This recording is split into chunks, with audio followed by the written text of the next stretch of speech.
Let's talk about the good and the bad.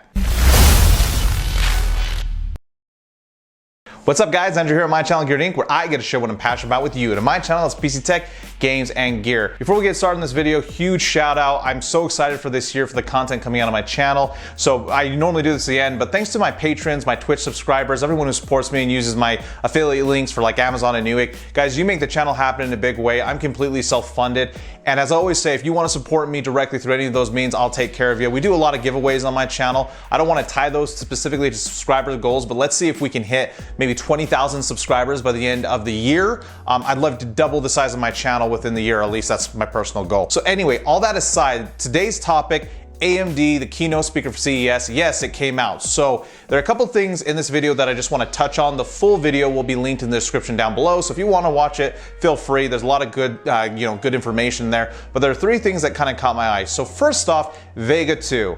Now we knew that AMD was in the works of releasing their new GPU, and it seems like their flagship model of the Vega 2 is going to be competing directly with the RTX 2080 in terms of performance. So this is good news for anyone who's on FreeSync, even though my last video I talked about why NVIDIA is actually supporting FreeSync moving forward, which is ironic, but this seems to perform very well. In terms of wattage, it's definitely better because it's on the 7 nanometers, the first like consumer gaming GPU, but they also kind of are marketing it as like a content creation GPU as well. So it's kind of in between as well, but I mean, it's not like NVIDIA didn't do that right with the Titan or whatever.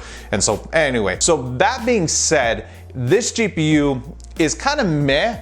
And the reason I'm saying that, it's not because it's not a good performer, and it's actually a pretty good value in terms of games being included, because they are including 3 games with this bundle if you decide to buy it. It's from the simple standpoint that, as Jensen said, it's kind of underwhelming. And what I mean by that is that I knew that NVIDIA was still gonna obviously hold the mantle in terms of the best performing GPU, albeit at a very ridiculous price. But the point still stands that in terms of feature set, whether you use ray tracing or not, the fact that they're able to have those type of features like DLSS and ray tracing, and they're moving forward with those things at the same time for the same price point, because if you look at the market right now, the RTX 2080, which is gonna basically, they're gonna perform kind of in the same wheelhouse because the Vega 2 is 25 to 35% faster than Vega 64, is currently selling for the exact same cost. So obviously, if you're just looking at these two side by side, you may be leaning towards Vega 2 because of the game bundle. But if you're still buying the used market and you don't care about ray tracing, you can still pick up a 1080 Ti for literally around $500 or less, depending on your ability to bid or your ability to find a good deal. So it's not a good position. I understand why AMD did it. Their GPU quadrant got completely scalped apart with Roger Kaduri and other people leaving, and so they're trying to recoup as much as they can, and they had to put this at a price point where they can make some profit. I'm not, obviously 100%, I totally get that, but they're not going to be able to compete in 2019 for any realistically, I don't think they're going to be able to compete.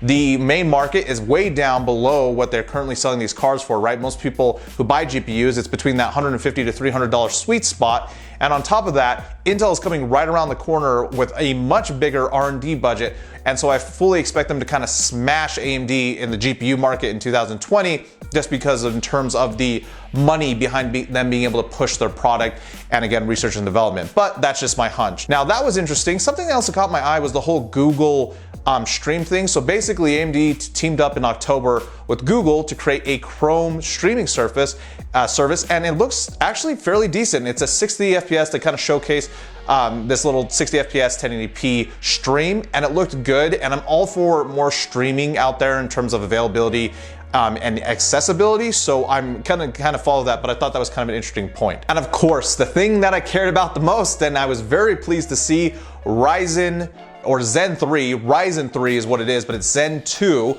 and it's essentially the new architecture. This is the 7 nanometer die. We got to see a lot of information. Most interestingly, there was a Cinebench competition between the i7 9900K versus their new Zen 2, and the Zen 2 slightly edged out the i7. Now, we don't know what speed these CPUs were ran at. We have no idea, what the boost clocks were, but it looks like for IPC, that definitely is there. So they're delivering on that promise.